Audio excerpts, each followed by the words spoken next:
Hello, everyone. Welcome to Blended Learning in the Gifted Classroom. My name is Dr. Lauren Angeloni, and I'll be your instructor for this mini course. I want to start by introducing myself. I am first and foremost a science teacher. I taught middle school science for 6 years before I decided to go back to school and become and get my PhD in educational technology from Ohio State University. Since then, I've had these two little guys, Dominic and Leo. They are my 4-year-old twin sons.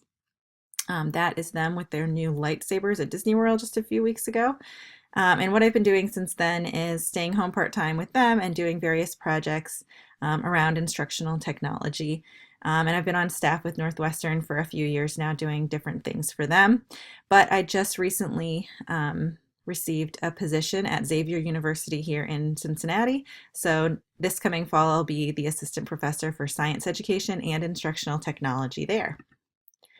But we're here to talk about blended learning in the gifted classroom in particular. And I think blended learning, it's relatively new, especially in K-12 settings.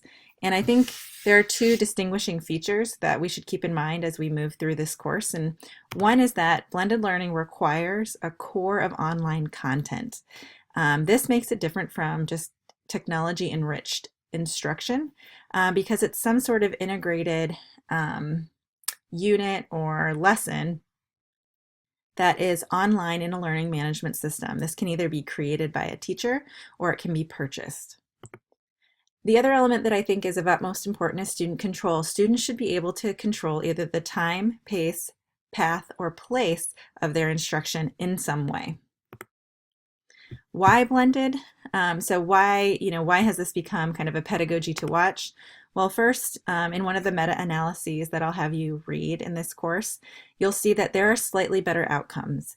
Actually, when the U.S. Department of Education compared purely online to purely face-to-face to blended, blended had the highest by a slight margin, then purely online, then purely face-to-face.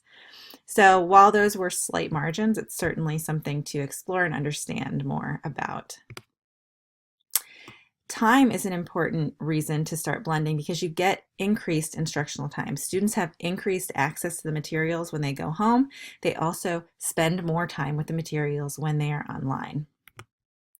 And then there are new ways to collaborate because of the materials being online. Students are doing it in different ways, and this is supporting instruction. Now, there's sort of a special sauce. What is the special sauce for blended learning? I was able to study engagement in blended learning classrooms. And in the study that I did, it was a suburban public school setting outside of Cincinnati where I'm located.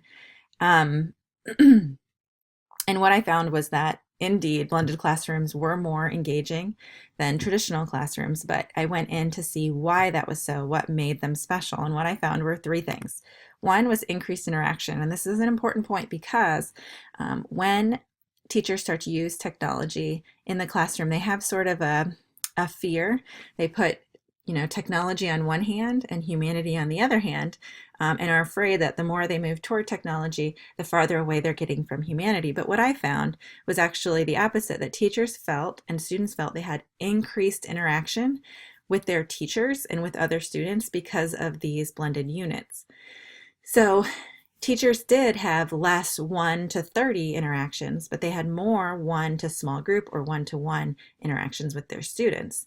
And additionally, when students were on the computers, which they shouldn't be the entire time, but when they were on computers, they weren't alone. They were interacting with each other online, but also they were having conversations with one another as they worked through the material. Another reason that students were engaged was they had choice.